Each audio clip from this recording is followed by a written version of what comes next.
बापा गोटे कथा कहते जो हारीचु से बसु किसी लोक भी पैसा देती मुझे ओलटी करी से पैसा खाई से प्रथम आगे भलक बुझा दरकार जे मोर निर्देशकटा किए ओडिया इंडस्ट्री तो भल भल डायरेक्टर एत अच्छा आप अनुपम पट्टनायक ना ने आहरी डायरेक्टर भी अच्छा अच्छा आपड़ी खाली डायरेक्टर को दोष देते डायरेक्टर हेले भल आउ कौन कार दोष ना गोटे फिल्म फ्लप हवा पछरे बड़ फिल्म बड़ दोष हूँ प्रोड्यूसर। नमस्कार यही वर्ष एप्रिल 28 तारिख को ओडिया फिल्म 89 इयर्स कंप्लीट हम 89 वर्ष एमती गोटे मौके मुझे दिज अभिज्ञ व्यक्तित्व को पाई जड़े होती श्रीधर मार्था सार एवं आउ जड़े होती श्यामा प्रसाद मिश्र सार ओडिया फिल्म काली कौन थिला माने अतीत आज एवं आसंता काली विषय रे गोटे छोट चर्चा करवा आपण यंग एज रे केमिति ओडिया फिल्म थिला और एबे आपण कौन देखुं डिफरेंसटा कौन देखुं पुरी रे मो घर आज्ञा सो पुरी रे गोटे कला प्रेमी संस्कृति प्रेमी जगह आज्ञा एवं सेठी प्राय पाखापाखि 3टा बड़ हॉल थिला जनता टकीज थिला श्रीकृष्ण सिनेमा थिला लक्ष्मी टकीज थिला लक्ष्मी टकीज रे प्रथमे रिलीज होता सीता विवाह से मोर भौणी जो चाकरी करता कन्वेंट स्कूल से प्रथम दरमाटा पाइब आम बसू से दिन जे से केमती दरमाटा सी आण मु पैंट सार्ट पिंधिक रेडी टिकेट कर मोर दायित्व टिकेट करवा से समय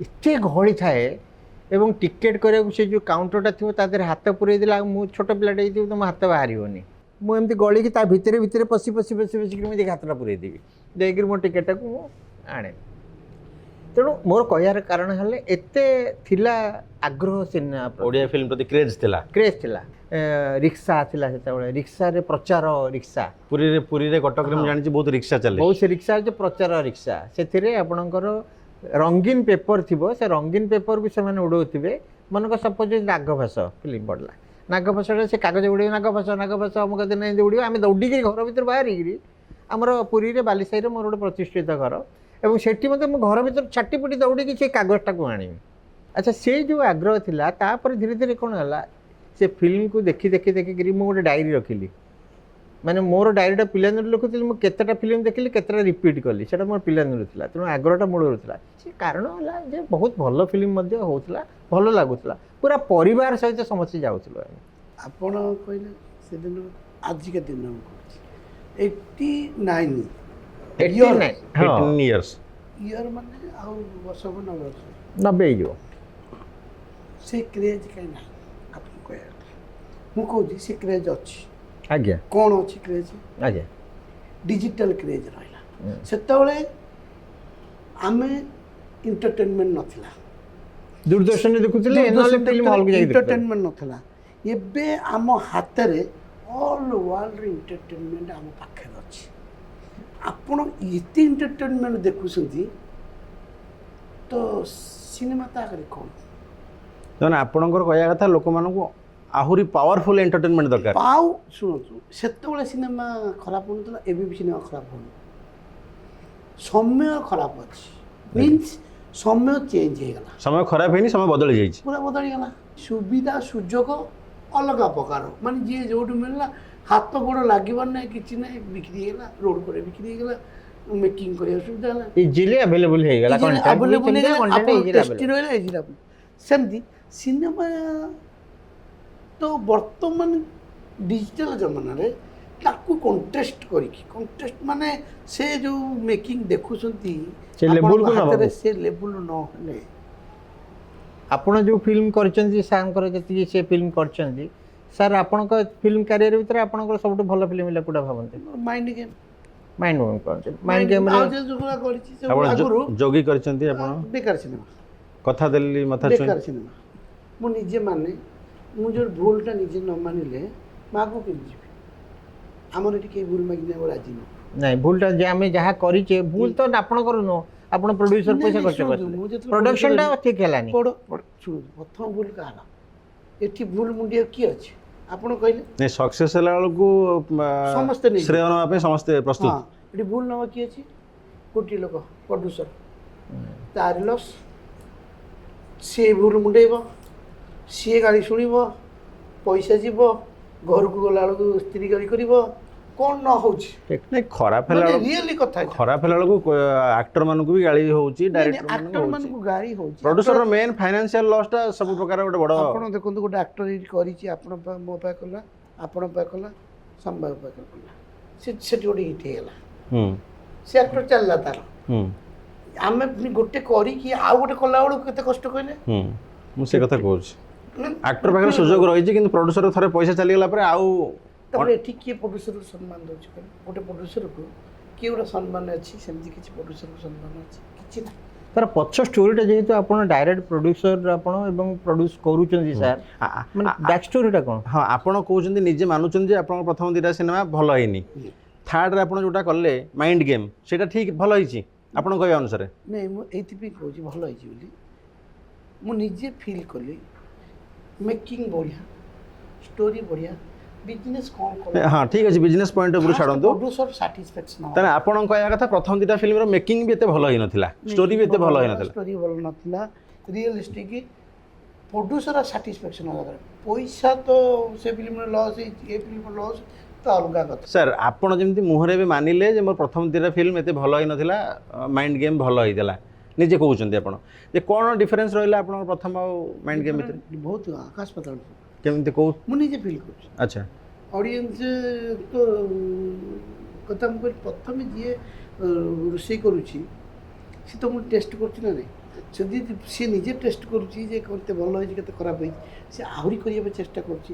କିନ୍ତୁ ସେ ଲୋକଟା 2 ଦିନ ପୂର୍ବରୁ ଭଲ ରୋଷେଇ କରିନଥିଲା ସେ ମାନିବା ଦରକାର ସେଇଟା ତ ବହୁତ ବଡ଼ କଥା ଏଠି ଭୁଲ ମାନିବା ଲୋକ କମ୍ ବହୁତ ବଡ଼ ଯେ ଆପଣ ସେଇଟା କଥାଟା ମାନିଲେ ଏଇଟା ତ ବହୁତ ବଡ଼ କଥା କାହିଁକି ମାନୁଛି ମୁଁ ଯଦି ଆମେ ସମସ୍ତେ ମାନୁତେ ସବୁ ପ୍ରଡ୍ୟୁସର ମାନୁତେ ଆମେ ନିଶ୍ଚୟ ପ୍ରଡ୍ୟୁସର ଭଲ ସିନେମା ବନାନ୍ତେ ଆମେ ଯେପର୍ଯ୍ୟନ୍ତ ଆମେ ନିଜ ଭୁଲଟା ନିଜେ ନ ଦେଖିବା ଆମେ ସବୁ ଠିକ୍ କରୁନେ ଟିକେ ୟା ଭିତରେ ବହୁତ ଭୁଲ ରହୁଛି କିନ୍ତୁ ଆମେ ନିଜେ ମାନିବା ଦରକାର ମିଡ଼ିଆରେ କହିବା ଦରକାର କାରଣ କହିବା ଦ୍ୱାରା କ'ଣ ହେବ ସମସ୍ତେ ଆମେ ସଚେତନତା ହେବା ଭଲ ବନେଇବା ଭଲ କରିବା ମୁଁ କରିଛି ବୋଲି ମୁଁ ମାନିଦେଲେ ମୋ ଇଜ୍ଜତ ମୋତେ ପଳେଇ ଯାଉନି ନାଇଁ ମୋତେ ଲାଗୁଛି ଧୀରେ ଧୀରେ ମାନିବେ ଆପଣଙ୍କ ପାଖରୁ ଷ୍ଟାର୍ଟ ହେଲା ଏ ଜିନିଷ ଶୁଭ କାମଟି ଷ୍ଟାର୍ଟ ହେଲା ଧୀରେ ଧୀରେ ସମସ୍ତେ ମାନିବେ ସମସ୍ତେ ଏବେ ବି ଯେମିତି ପ୍ରମୋସନର ଦିଗଟା ପୁରା ବଦଳିଗଲାଣି ଏବେ ଆଗରୁ ଏମିତି ପ୍ରମୋସନ ସାର୍ ହେଉନଥିଲା ଏବେ ଆପଣ କିଛି ଦିନ ପୂର୍ବରୁ ମୋତେ ଫଟୋ ପଠାଇଥିଲେ ଗୋଟେ ଫିଲ୍ମର ପୋଷ୍ଟର ଲାଗିଥିଲା ଅଟୋରେ ମାଇକ୍ ଧରିକି ସେମାନେ ବୁଲୁଥିଲେ ଆପଣ ନ୍ୟାସନାଲ ଆୱାର୍ଡ଼ରେ ପ୍ରଡ୍ୟୁସର ଆୱାର୍ଡ଼ ଅଛି କି କାହିଁ ନାହିଁ କହିଲେ ନାଇଁ ଫିଲ୍ମଟା ପୁରା ପ୍ରଡ୍ୟୁସର ଆୱାର୍ଡ଼ ନା ପ୍ରଡ୍ୟୁସର ଆୱାର୍ଡ଼ ସେଠି ନାହିଁ ନା ଯେତେବେଳେ ବେଷ୍ଟ ଫିଲ୍ମ ସେଟା ତ ବେଷ୍ଟ ଫିଲ୍ମରେ ପ୍ରଡ୍ୟୁସର ଯିବ କିନ୍ତୁ ପ୍ରଡ୍ୟୁସର ସ୍ପେଶାଲ ଆୱାର୍ଡ଼ ସ୍ପେଶାଲ ଗୋଟେ ଆପଣ ମେନସନ ଏତେ ପଇସା ଖର୍ଚ୍ଚ କରୁଛି ଏତେ ମେନସନ ହଉନି କାହିଁକି କାହିଁକି ବେଷ୍ଟ ପ୍ରଡ୍ୟୁସର ଗୋଟେ ହବା କଥା ନା ବିଜନେସମ୍ୟାନ ବିଜନେସମ୍ୟାନ ବିଜନେସମ୍ୟାନକୁ ଆୱାର୍ଡ଼ ନାହିଁ ସେ ମୁଁ ଗୋଟେ ଫିଲ୍ମ କଲି ସେଟା ମୁଁ ବିଜନେସ୍ କଲି କ୍ଷତି ଲାଭ ମୋର ଆଚ୍ଛା ସେଠି ଆୱାର୍ଡ଼ କିଏ ଦେବ ମୋତେ ଆମକୁ କାହିଁ ଆୱାର୍ଡ଼ ଦେବ ଏଠି ଟ୍ୟାଲେଣ୍ଟ ଡାଇରେକ୍ଟରର ଟ୍ୟାଲେଣ୍ଟ ଆକ୍ଟରର ଟ୍ୟାଲେଣ୍ଟ ଟେକ୍ନିସିଆନଙ୍କର ଏଠି ପ୍ରଡ୍ୟୁସରର କିଛି ଟ୍ୟାଲେଣ୍ଟ ନାହିଁ ପ୍ରଡ୍ୟୁସରର ଗୋଟିଏ ମାତ୍ର ଲକ୍ଷ୍ୟ କେବଳ ବ୍ୟବସାୟ ଏଠି ସେଇଟା ଯଦି ଭାବିବେ ତାହେଲେ ସିନେମା ଆଗକୁ ଭଲ ହେବ ଆଗ ଭଲ ହେବ ପଇସା ବି ରିଟର୍ନ ଆସିବ ଆପଣ ଭାବନ୍ତୁ ମୋ କଥାଟା ବୁଝନ୍ତୁ କାହିଁକି ସେ ନ୍ୟାସନାଲ ଆୱାର୍ଡ଼ ରଖିନାହାନ୍ତି ବେଷ୍ଟ ପ୍ରଡ୍ୟୁସର ବୋଲି ଏଇ ଯେ ଲୋକଟା ସବୁ କରୁଛି ତାକୁ ବେଷ୍ଟ ପ୍ରଡ୍ୟୁସର ଦେବାନି ଭଲ କଥା ନା ଭଲ କଥା ଲାଭ ହେଇଗଲେ ତାକୁ ଟଙ୍କାଟା ଦେବେ ଆଚ୍ଛା ଆପଣ ଏଇ କଥା ଉଠେଇଲେ କାହିଁକି ଏଇ କଥା କହିବାର ଅର୍ଥ ହେଉଛି କି ଯେଉଁମାନେ ଫିଲ୍ମ କରୁଛନ୍ତି ସେମାନେ ବ୍ୟବସାୟିକ ଦୃଷ୍ଟିକୋଣକୁ ପଛରେ ଦେଖୁଛନ୍ତି ଅଲଗା ଦୃଷ୍ଟିକୋଣକୁ ଆଗରେ ଦେଖୁଛନ୍ତି କହିବାର କାରଣ ହେଉଛି ଆମେ ଟଙ୍କାଟା ଲଗେଇଲେ କେମିତି ଆମେ 2 ଟଙ୍କା ବାହାର କରିବା ସେ ଚିନ୍ତା କରିବା ଆମର ଅଲଗା ଯେଉଁ କୌଣସି ବିଜନେସ୍ କର ସବୁଥିରେ ଲଗାଉଛି କିନ୍ତୁ ସିନେମା ବିଜନେସ୍ କାହିଁ ମୁଁ ହୁଏ ଯିଏ ମୂଳ ଲକ୍ଷ୍ୟ ବ୍ୟବସାୟ ଉପରେ ରହୁନାହିଁ ମୂଳ ଲକ୍ଷ୍ୟ ବିଜନେସ୍ ଆମେ କରୁନି ଯେଉଁଦିନ ଭାବିବେ ଏଇଟା ବିଜନେସ୍ ଭାବି ନ ଭାବିବାକୁ ଏ ଅସୁବିଧାଟା ହେଇଛି ମୁଁ ତ 17 ଥର ଭାବିକି ଷ୍ଟୋରି ଭାବିବି 17 ଥର ଫିଲ୍ମଟା ଚାଲିବ ନ ଚାଲିବ ମୋ ଲସ୍ ହେବ ନ ହେବ ଆପଣ ବିଜନେସ୍ ମୁଁ ଲଗେଇଲି ମୁଁ କେଉଁଠୁ ଲୋନ୍ ଆଇଲି ଯେ ଏଇଟା ଆପଣ କେବେ ଜାଣିଲେ ମାଇଣ୍ଡ ଗେମ୍ ପରେ ଆପଣ ଏଇଟା ଅନୁମାନ କଲେ ମୁଁ ଏବେ ବହୁତ କଥା ଚିନ୍ତା କରୁଛି ଫିଲ୍ଡରେ ପୁରା ଆସିଲେ ଲସ୍ ହେଲା କାହିଁକି ଲସ୍ ହେଲା କ'ଣ ପିଲା ଯେହେତୁ ମୁଁ ବିଜନେସମ୍ୟାନ୍ ଅଲଗା ବିଜନେସ୍ ଅଛି ହେଇଯାଉଛି ବୁଝିପାରୁଛନ୍ତି ତ ଏଆଡ଼ୁ ଗଲେ ସିଆଡ଼ୁ ପଳେଇ ଯାଉଛି ସେଇଟା କଥା ନାହିଁ ମୋର ଯେଉଁଠି ପଇସା ଗଲା ସେଠୁ କେମିତି ପଇସା ଆସିବ ମୋର ବାପା ଗୋଟିଏ କଥା କହିଛନ୍ତି ଯୋଉଠୁ ହାରିଛୁ ସେଇଠି ବସିଥାଉ ସେଇଠି ଜିତିକି ଦେଖା ଠିକ୍ ବିଜନେସମ୍ୟାନ୍ ପରଫେକ୍ଟ ଯୋଉଠି ହରେଇଛୁ ସେଇଠି ଜିତିକି ଆଇଲୁ ପରଫେକ୍ଟ ବିଜନେସ୍ ମନେକର ଗୋଟେ କୂଅରେ ଗୋଟେ ପଇସା ପଡ଼ିଗଲା ଆପଣ ଚିନ୍ତା କରିବେ ପାଣି ବୋହିବେ ଇଏ କରିବେ ଡିଙ୍କି କରିବେ ତା ଭିତରୁ ବାହାର କରିବାକୁ ଯେମିତି ହେଲେ ପଇସାଟା ସେଇଠୁ ଉଠେଇବା ସେଇଠୁ ବାହାର କରିବା। ତା ଭିତରେ ଖାଲି ପଇସା ପାଇଁ ଯିବେ ଆଉ କେତେ କ'ଣ ପଡ଼ିଥିବ ନା। ତାହେଲେ ଆପଣ କହୁଛନ୍ତି ମୁଁ ସିନେମା ଲାଇନ୍ ନଥିଲି ଆକ୍ଚୁଆଲି ମୁଁ ଟିକେ କଳା ପ୍ରେମୀ ଆପଣ ବଢିଆ କଳା ପ୍ରେମୀ। ଆକ୍ଟିଂ ମଧ୍ୟ ହଁ, ଦେଖିଲି ଏବେ acting ଆପଣ ମୁଁ acting କରିବି। ମୁଁ ସତ କଥା କହୁଛି ରିଏଲ୍ ଇଷ୍ଟେଟ୍ ଲାଇନ୍ରେ ଥିଲି ତାହେଲେ ସିନେମା ପାଇଁ କିଛି ଲୋକଙ୍କୁ ବି ପଇସା ଦେଇଛି ମୁଁ ଟିକେ ରୋଲ୍ଟି କରିବି ଆଜ୍ଞା ସେ ପଇସା ଖାଇ ଦେଇଛନ୍ତି ସୈନ୍ୟ ଫନ୍ୟ ରୋଲ୍ରେ ଠିଆ କରିଦେଇଛନ୍ତି ଆଜ୍ଞା। ମୋ ରୋଲ୍ ପକେଇନାହାନ୍ତି ଆଉ କାଟି ବି ଦେଇଛନ୍ତି। ଯେ ଆପଣଙ୍କର କଳା ନିଶା ଅଛି ବୋଲି ଆପଣ ପ୍ରଡ୍ୟୁସ୍ ବି କଲେ ଇଏ କଲେ କିନ୍ତୁ ସେଥିପାଇଁ ଆପଣ ଏଇ ଯୋଗୁଁ ଆପଣ ଲସ୍ ଖାଇଗଲେ କି ନୋ ଯେ ଆପଣ କଳାକୁ ଅଧିକ ଭଲ ପାଇଗଲେ ଶୁଣନ୍ତୁ, ବ୍ୟବସାୟଟାକୁ। କଳା ଯାହା ପାଖରେ ଅଛି ଶୁକ୍ର ଅଛି ଆଜ୍ଞା ଯେଉଁମାନେ ଏ ଲାଇନ୍ରେ ଅଛନ୍ତି ସମସ୍ତେ ପାଇଁ ଶୁକ୍ର ଅଛନ୍ତି କାରଣ ଆମେ ହ୍ୱାଇଟ୍ କାହିଁ ପିନ୍ଧି ହୁଁ ଶୁକ୍ର ଅଛି ଆମେ ହ୍ୱାଇଟ୍ ପିନ୍ଧିଛେ। କଳାକାର ପାଖରେ ଫାଇନାନ୍ସ କମ୍ ଥାଇପାରେ କିନ୍ତୁ ତାଙ୍କ ଦିଲ୍ ସବୁବେଳେ ସଫା କ୍ଲିନ୍ ଆଉ ସେ ଲୋକଟା ଶୋଇଲା ବେଳେ ବହୁତ କଥା ଭାବେ ଆଜ୍ଞା। ବହୁତ କଥା ଭାବେ। ତେଣୁ ଯେମିତି ସାର୍ କହିଲେ ଯେ କୂଅ ଭିତରକୁ ଖାଲି ପଇସା ପାଇଁ ଗଲା ହେବନି ଅଲଗା ଜିନିଷଟା ବି ଖୋଜି ଖୋଜିକି ଆଣିବା ପାଇଁ ପଡ଼ିବ। ସିଏ ସେଇଟା ଖୋଜୁଛନ୍ତି ଥିଲା କି ତେଣୁ ତାଙ୍କର ପଇସା ଯୋଗାଡ଼ ବି କରିବେ ଏ ଫିଲ୍ମ ଲାଇନ୍ରୁ ତା ସାଙ୍ଗରେ ଆକ୍ଟିଂ ବି କରିବେ।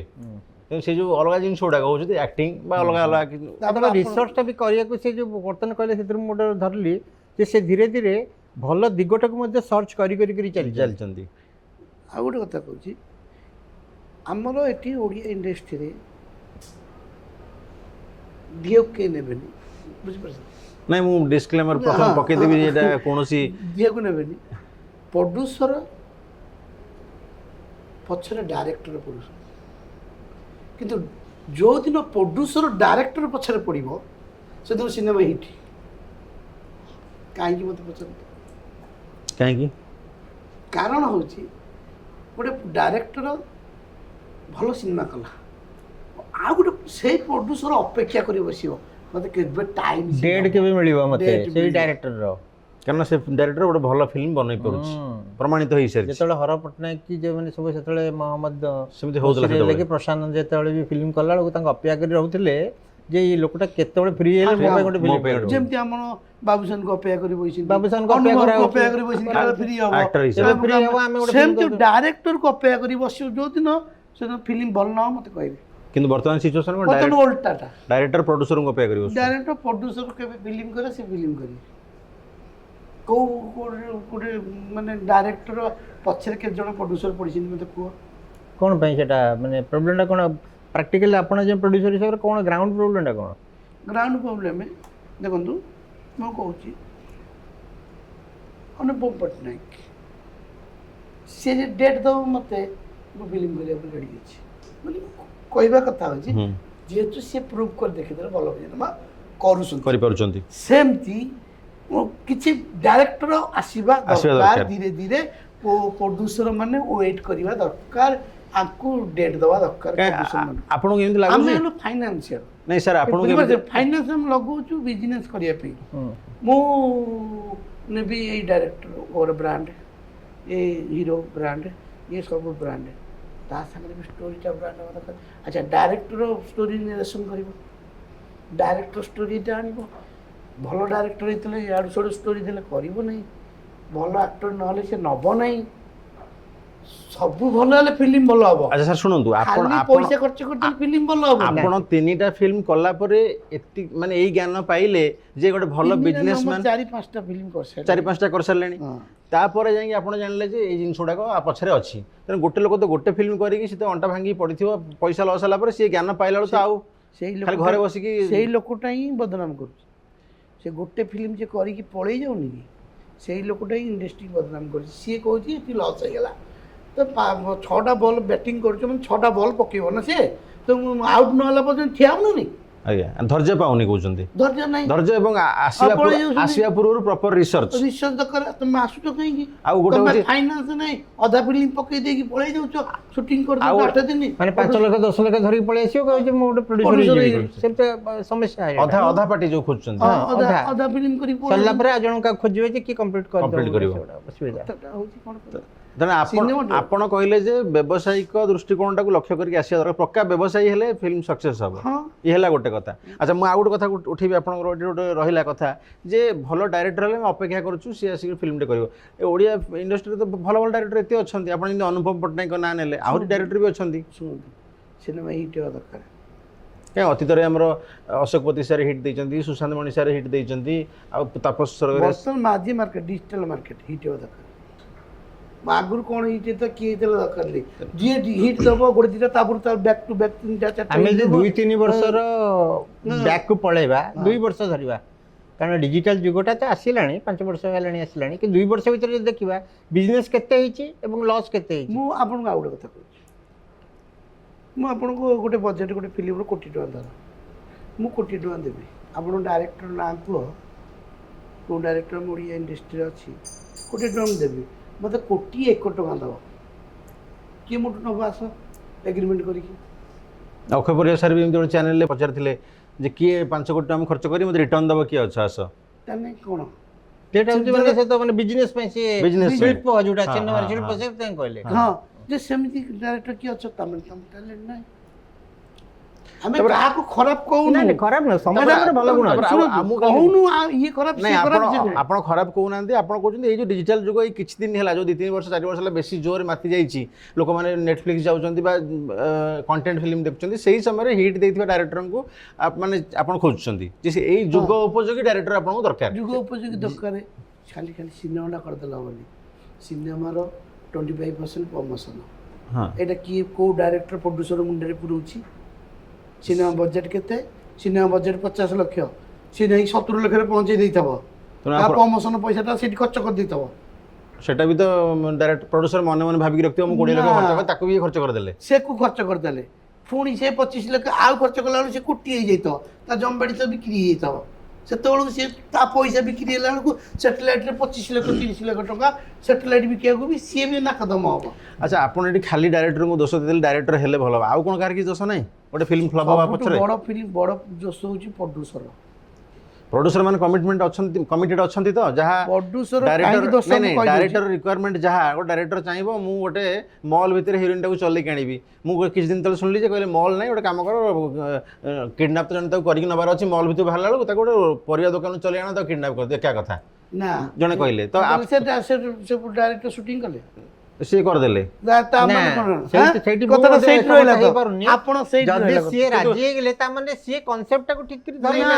ଦେଖନ୍ତୁ ଶୁଣ ଗହମ ଗୋଟି ଗଣିତା ଓଡ଼ିଶାରେ ଦେଖନ୍ତୁ ସମସ୍ତେ ଏଠି ଡହଳ ବିକଳ ହେଉଛି ପଇସା ପାଇଁ ଯେହେତୁ କ୍ୟାରିୟର କରିছে ଏଇଟାକୁ, ତେଣୁ ଗୋଟିଏ ଲୋକକୁ ଯେତେବେଳେ କହିବେ ଆଜ୍ଞା ଆପଣ ମଲ୍ଟେ କରନ୍ତୁ, ମଲ୍ରୁ ଆଣନ୍ତୁ ସିନ୍ଟା, ସିଏ କହିବ ଏତେ ଟଙ୍କା 50,000 ଟଙ୍କା ନେବ ଗୋଟେ ମଲ୍, ଆପଣ ଏଠି ମାଗଣାରେ କରିଦିଅନ୍ତୁ।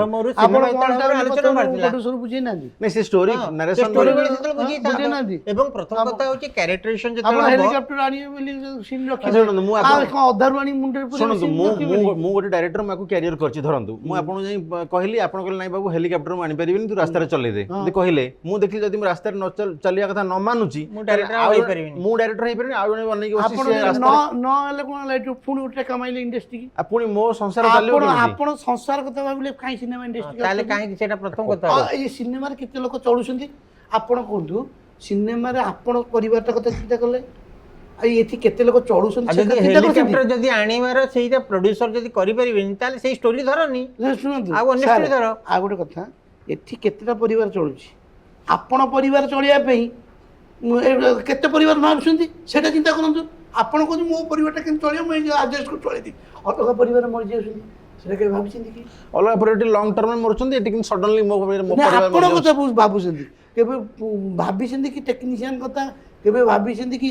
ମୁଁ କହୁନି କାହା ଦୋଷ ବୋଲି, ସବୁ ଦୋଷ କାହିଁକି କହୁଛି ପ୍ରଡ୍ୟୁସର ଶୁଣନ୍ତୁ, ପ୍ରଡ୍ୟୁସର ଏମିତି କେଉଁ ଡାଇରେକ୍ଟର ନାହିଁ ଯେ କହିଦେବ 20 ଲକ୍ଷରେ କି 50 ଲକ୍ଷରେ ସିନେମା କରିଦେବି, ବଢ଼ିବ ବଜେଟ୍ ବଢ଼ିବ, ଯେ ପ୍ରଡ୍ୟୁସ କରିଦେବ ସେ ମାଇଣ୍ଡ ମେକଅପ୍ କଥା 5-10 ବଢ଼ିବ, ସେ କ'ଣ ଜ୍ଞାନୀ ଲୋକଟା ଯେ 50 କରିକି ଦେଇଦେବ ବୋଲି ଏମିତି କୌଣସି ମାନେ ଡାଇରେକ୍ଟର କହିବେ।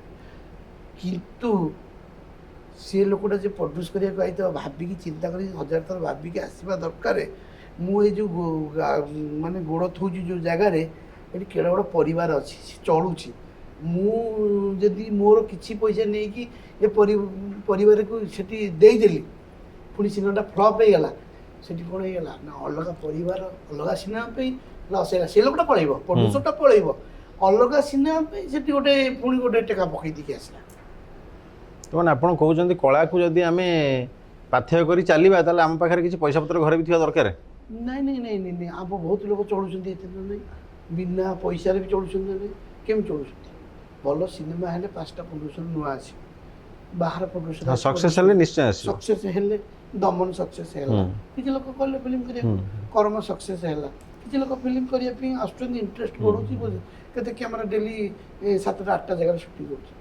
ତ ଏମିତି 10ଟା ସିନେମା ହେଲା ଗୋଟେ ହିଟ୍ ହେଇଗଲା, 50ଟା ସିନେମା ହେଲା ଗୋଟେ ହିଟ୍ ହେଇଗଲା। ତ ଗୋଟାଏ ଯୋଉଟା 5ଟା ହିଟ୍ ହେବା ଦରକାର, 3ଟା ହିଟ୍ ହେବା ଦରକାର।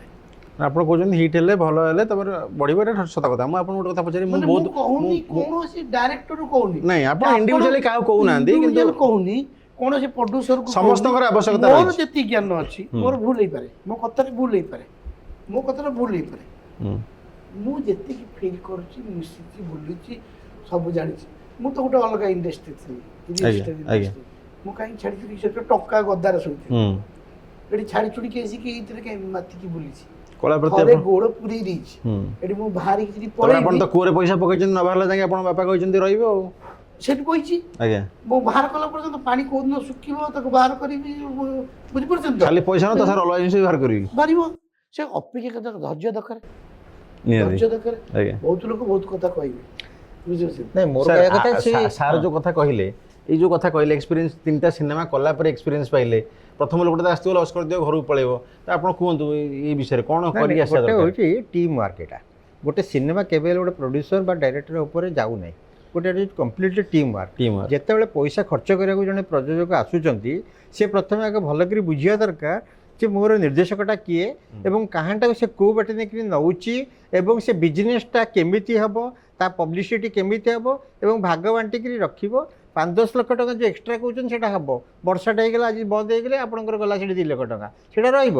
କିନ୍ତୁ ଅସଲ କଥା ଯେଉଁ A to Z ପର୍ଯ୍ୟନ୍ତ ଯେଉଁ ପ୍ଲାନ୍ଟା ଗୋଟେ ବିଜନେସ୍ କରିବାକୁ ଗୋଟେ ଫ୍ୟାକ୍ଟ୍ରି କରିବ ଏବଂ ପ୍ରଡକ୍ସନଟା ବାହାରିଲା ପର୍ଯ୍ୟନ୍ତ, ବଜାରକୁ ଗଲା ପର୍ଯ୍ୟନ୍ତ, ଡେମନଷ୍ଟ୍ରେଟ୍ କଲା ପର୍ଯ୍ୟନ୍ତ ରିଟେଲିଂକୁ, ସେଇ ଯେଉଁ ପ୍ଲାନ୍ଟା ଏଠି ଅଭାବ ହେଉଛି ବର୍ତ୍ତମାନ ସମୟରେ। ପ୍ରଡ୍ୟୁସର ପ୍ରପର ପେପର ୱାର୍କ ନ କରିକି ଆଉ ଗୋଟେ କଥା ତାହେଲେ ଆପଣ ଯୋଉ କିଶନପୁରରୁ କହୁଥିଲେ, ତାହେଲେ ପ୍ରଡ୍ୟୁସର ହିଁ ଦୋଷ ମୁଣ୍ଡେଇବ, ଯେହେତୁ ତା ପାଖରୁ ସୃଷ୍ଟି ହେଉଛି। ସବୁରେ ଦୋଷ ହେଉଛି ଘରର ମୁରବୀ ହେଲା।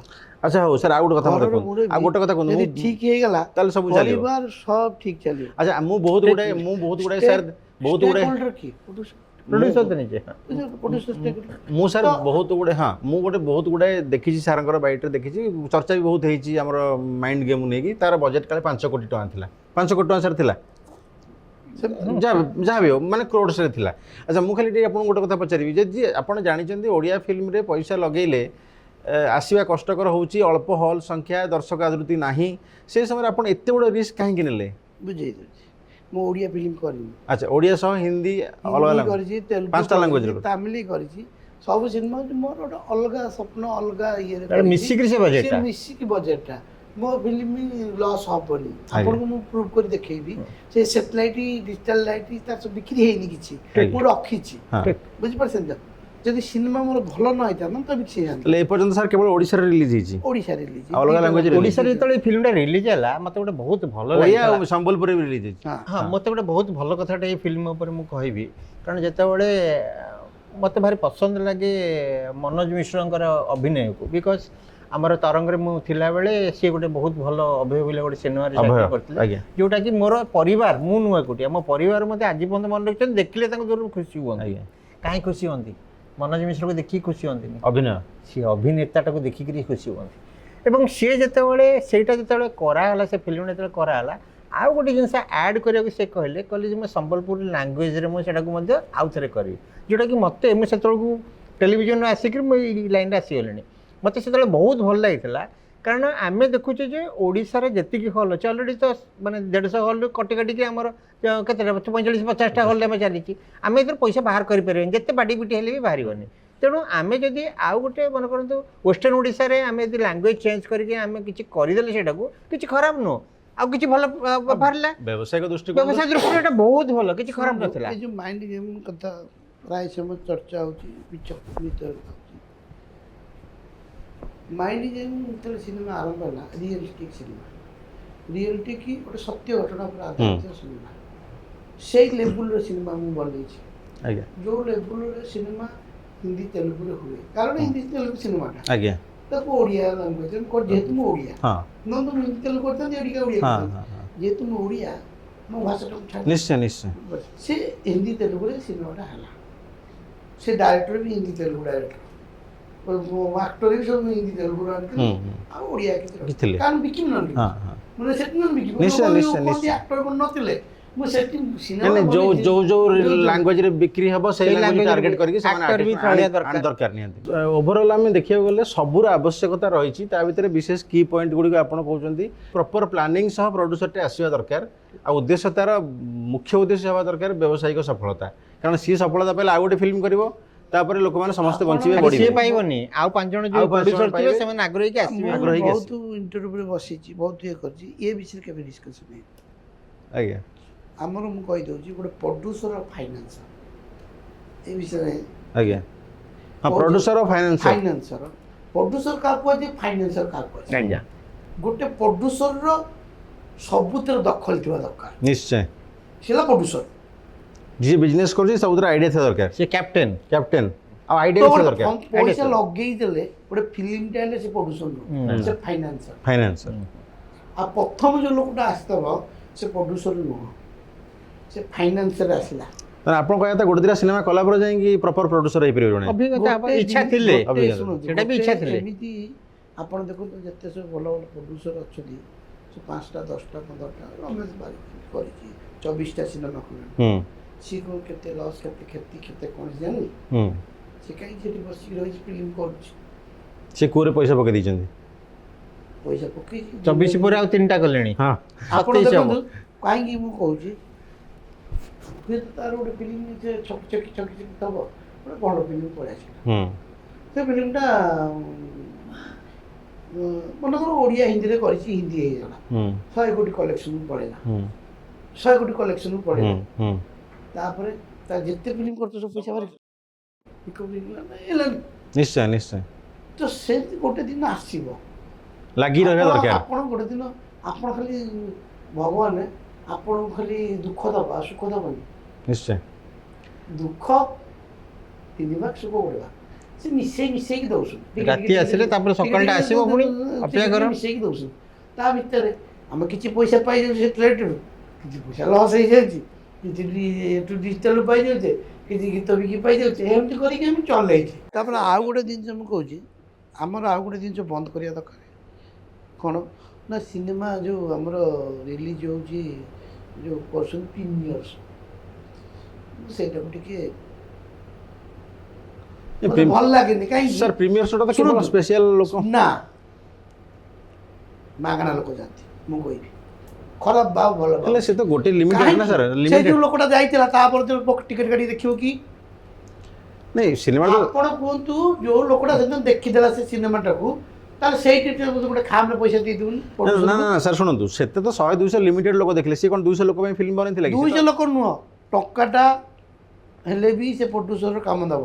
ସେଥିପାଇଁ ବାହାରେ ଯେ ଫିଲ୍ମ ଗୁଡାକ ହଉଛି ସେଟା ସ୍ପେଶାଲ ସ୍କ୍ରିନିଂ କୁହାଯାଏ। ସ୍ପେଶାଲ ଯଦି ତମେ କେତେ ଜଣ କହିଲେ? 50 10 ଜଣ 50 ଜଣ ବେଶୀ ହେଇଗଲେ। 50 ଜଣ ଭିତରେ ମ୍ୟାକ୍ସିମମ୍ ସ୍ପେଶାଲ ସ୍କ୍ରିନିଂ କରାଯିବ। screening। ଯୋଉମାନେ ଟିମ୍ ଅଛନ୍ତି, ମାନେ ପୁରା କୋର ଟିମ୍ ଯୋଉମାନେ ଅଛନ୍ତି, ପ୍ଲସ୍ କିଛି ଜ୍ଞାନୀ ଲୋକ, ହଁ। ଏବଂ ସେଇଟା ମଧ୍ୟ କ'ଣ କରାଯିବ, 5 ଲୋକ ଡାକିବା। ଏବଂ ସେଇଟା ମଧ୍ୟ କ'ଣ କରାଯିବ, ସେଇଟା ମଧ୍ୟ ତମର ସେନ୍ସର ପୂର୍ବରୁ ମଧ୍ୟ ସ୍କ୍ରିନିଂଟା କଲେ ଭଲ, ସୋ ଦ୍ୟାଟ୍ ତମର ଯାହା ଭୁଲ ଭୁଟକା ଥିବ ସେଇ ଜାଗାରେ ରେକ୍ଟିଫାଇ କରି ତମେ ସେନ୍ସର କରିକି ଅଡ଼ିଏନ୍ସ। ଆଉ ଗୋଟେ ଚାଲିଛି ଏଠି ଧନ୍ଦା, ସିନେମା ରଖିବା ପାଇଁ ଟିକେଟ୍ କିଣା ହେଉଛି, ବିକା ହେଉଛି, ଦିଆହେଉଛି, ପୁସ୍ କରାଉଛି। ସିନେମା ରଖିବା ପାଇଁ ମାନେ ହଲ୍ରେ ପକେଇ ରଖିବା ପାଇଁ। ଏବେ ମୁଁ ତ କହିଲେ ଖରାପ ହେବ, ମାନେ କାହାକୁ ଦିଆଯାଉଛି ପଇସା? ହଲ୍ ମାଲିକକୁ ଟିକେଟ୍ କିଣା ହେଇଯାଉଛି, ଟିକେଟ୍ କିଣା ହେଇଯାଉଛି, ଦିଆହେଉଛି। ମାନେ ଗୋଟେ ଆତ୍ମସନ୍ତୋଷ ଆଉ। ସେଥିରେ କ'ଣ ଲାଭ ହେବ? ଶୁଣନ୍ତୁ, ସିନେମା ଯଦି ଆପଣଙ୍କର ଭଲ ହେଇଥିବ, ଲୋକ ତ ଟିକେଟ୍ କାଟିକି ଯିବେ। ଖାଲି ଭଲ ନୁହଁ ଆଜ୍ଞା, ମୋ କହିବା କଥା ପ୍ରଚାର ବି ସେମିତି ହଉ। ପ୍ରଚାର ହବ ଦରକାର। ପ୍ରଚାର ନହେଲେ କେହି ଜାଣିପାରିବେନି। ଫିଲ୍ମ ଦେଖିବା, ମୋର ରହିଗଲା ସପ୍ତାହେ, ମୋର ରହିଲା 2 ସପ୍ତାହ, ମୋର 10 ସପ୍ତାହ ରହିଗଲା, ସେଥିରେ କିଛି ଲାଭ ନାହିଁ। ଯାଇଥିବ ଏପଟେ 60 ସେପଟେ ଆଉ 20 ଖର୍ଚ୍ଚ କରିଦିଅ 80 ଆଉ। ଚାଲିଛି ଟିକେଟ୍ କିଣିକି। ପ୍ରଡ୍ୟୁସର ଆପଣ ହେବେ କେମିତି?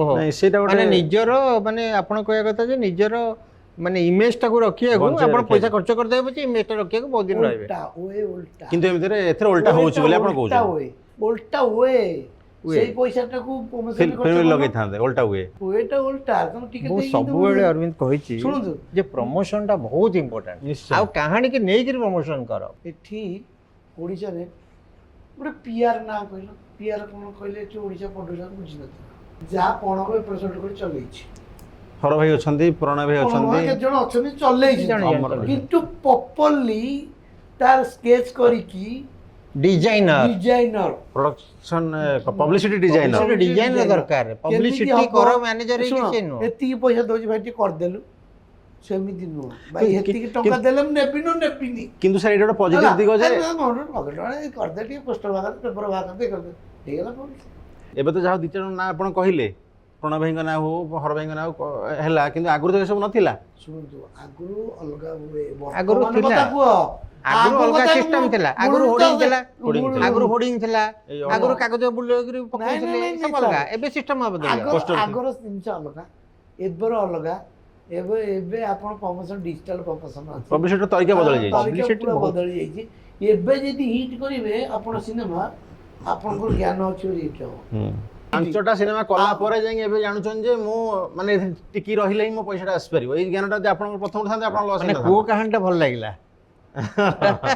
ସାରଙ୍କର କୂଅ ଯୋଉ କାହାଣୀଟା ବାପା ଶିଖେଇଥିଲେ ବାପା ଶିଖିଥିଲେ ଏକ୍ସପିରିଏନ୍ସ କାଉଣ୍ଟ। Experience count. ତେଣୁ ତାଙ୍କ ବାପାଙ୍କ ଏକ୍ସପିରିଏନ୍ସ ବିଜନେସରେ ତେଣୁ ସେଇଟା ଶିଖେଇଲେ ସେଇ ଜିନିଷଟା ଆଗାମୀ ଯୋଉ ପ୍ରଡ୍ୟୁସର ମାନେ ଅଛନ୍ତି ସେମାନେ ବି ଶିଖିବା ଦରକାର ଧୈର୍ଯ୍ୟ। ପ୍ରପର ପ୍ଲାନିଂ ସେଟା ହଉଛି ଧୈର୍ଯ୍ୟ। ଧୈର୍ଯ୍ୟ ପ୍ରପର ପ୍ଲାନିଂ ପ୍ଲାନିଂ ଆସିବ ଧୈର୍ଯ୍ୟ ଧରିକି ରହିବ। ତାହେଲେ ଉଦ୍ଦେଶ୍ୟ ବ୍ୟବସାୟିକ ହବା ପ୍ରଡ୍ୟୁସର ଦରକାର। ଏତେ ସହଜ ନୁହଁ ପ୍ରଡ୍ୟୁସର ପାଖକୁ ଯୋଉ ପଳେଇ ଆସୁ ନା ସହଜ ନୁହଁ ପ୍ରଡ୍ୟୁସର ରହିବାକୁ ପଡ଼ିବ ପ୍ରଡ୍ୟୁସର ମିନ୍ସ ତମ ବାପା ହେଲ ଏଠି ତମେ ଇଣ୍ଡଷ୍ଟ୍ରିରେ ବାପା ହେଲ ଦୁଃଖ ସୁଖ ବୁଝିବାକୁ ପଡିବ। ଦୁଃଖ ସୁଖ ସବୁ ତ ନିଜକୁ ଛାତିକି ପଥର କରିକି ଏଠି ଚଳିବାକୁ ପଡ଼ିବ ସମସ୍ତଙ୍କ ମନ କଥା ବୁଝିବାକୁ ପଡ଼ିବ ଭଲ ଫିଲ୍ମ କରିବାକୁ ପଡ଼ିବ ସବୁ କଲେ ଯାଇ ପ୍ରଡ୍ୟୁସର ନହେଲେ ତ ଫାଇନାନ୍ସ ଆଇଲ ଖର୍ଚ୍ଚ କରିଦେଲ ଗଲ ସାର୍ ପୁଣି ଫୋନ୍ ଆପଣଙ୍କର ଆଚ୍ଛା ଟପିକ୍ ବି ସାରିଦେବା। ସାର୍ଙ୍କର ଫୋନ୍ ଆସିଲାଣି।